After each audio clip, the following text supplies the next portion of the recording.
ibadah Allah yang ibadah kepada Allah yang paling ringan. Ibadah kepada Allah yang nggak harus mengeluarkan duit. Ibadah Allah yang paling murah. Ya, nah, zikir ini ibadah yang paling ringan. Jenengan kalau sholat harus mengeluarkan tenaga. Jenengan kalau mau umroh harus mengeluarkan duit. Tapi kalau zikir tidak perlu mengeluarkan duit, tidak perlu mengeluarkan tenaga, cuma gerakkan bibir, cuma mengeluarkan suara. Ini ibadah yang paling ringan, ibadah yang paling murah. Nah, kita bisa praktekkan, kita bisa ngamalkan, yang mana ngamalkannya setiap waktu kita pasti bisa. Ya kan, orang-orang sholat terdahulu tidak menghabiskan waktunya kecuali dengan zikir kepada Allah Subhanahu wa Ta'ala. Hatta walaupun di kamar mandi pun mereka juga zikir, tapi dengan tidak mengeluarkan suaranya, zikir di dalam hati. Bahkan besok di surga itu ada orang, di surga ada orang yang mana orang ini ijik gelo, masih kecewa. Kenapa kok kecewa?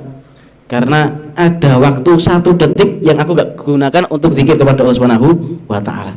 Padahal sudah masuk surga, masih ada yang diketuni, masih ada yang digeloni. Ya apa? Ada 1 detik saja yang terlewat daripada zikir kepada Allah Subhanahu wa Ta'ala. Itu cuma 1 detik. Nah, kita sudah berapa jam gak zikir? Nah, padahal itu sudah cuma 1 detik gelo. Dulu 1 detik ada yang nggak aku gunakan untuk zikir, ya Allah. Maka sampai sekarang ini saya masih gelo. Tahu fadilah zikir, tahu keutamaan zikir, sekarang baru tahu sekarang. Kalau saya tahu dari dulu, 1 detik nggak akan aku gunakan kecuali untuk berzikir kepada Allah Subhanahu wa Ta'ala. Nah, ini zikir ini ibadah yang paling murah, paling ringan, paling gampang, yang nggak mengeluarkan tenaga sendiri. Jangan mau ngapain saja sambil zikir boleh. Sambil bersepeda zikir, sambil kerja zikir, sambil apapun bisa zikir kepada Allah Subhanahu wa Ta'ala. Jadi jangan sampai ada waktu yang terlepas dari zikir kepada Allah Subhanahu wa Ta'ala. Dan semua ibadah itu intinya ya zikir kepada Allah Subhanahu wa Ta'ala. Jenengan sholat gunanya apa? Zikir sama Allah. Zikir ini kan ingat sama Allah.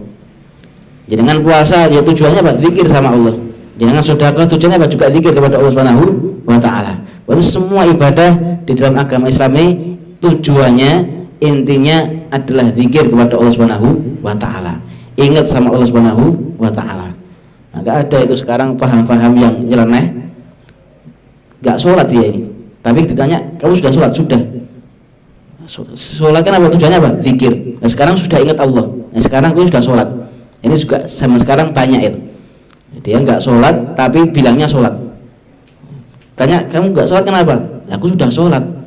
Nah, kapan sholatnya? Ya, aku ketika ingat sama Allah, ya aku sudah sholat. Nah, tujuannya sholat kan ingat sama Allah. Nah, ini ada paham yang dipelintirkan, ada yang diselewengkan gitu. Nah, aku pokoknya ingat sama Allah berarti wis sholat. Nah, ini enggak. Tapi tujuan ibadah dalam Allah ini semua zikir kepada Allah Subhanahu wa Ta'ala. Dengan semua ibadah itu tujuannya untuk ingat sama Allah Subhanahu wa Ta'ala. Maka jangan sampai ada sedikit pun yang terlewat di dalam menit-menit kita untuk berzikir kepada Allah Subhanahu wa Ta'ala. Jangan sukanya apa? Yang jangan dikiri, yang jangan istiqomah itu. Jangan sukanya tahlil, ya tahlil terus. Jangan sukanya tasbih, ya tasbih terus. Jangan senangnya tahmid, ya tahmid terus. Atau jangan nyari gampangnya cuma mengucapkan Allah, Allah, Allah, Allah juga sudah zikir kepada Allah Subhanahu wa Ta'ala. Itu tergantung senangnya masing-masing.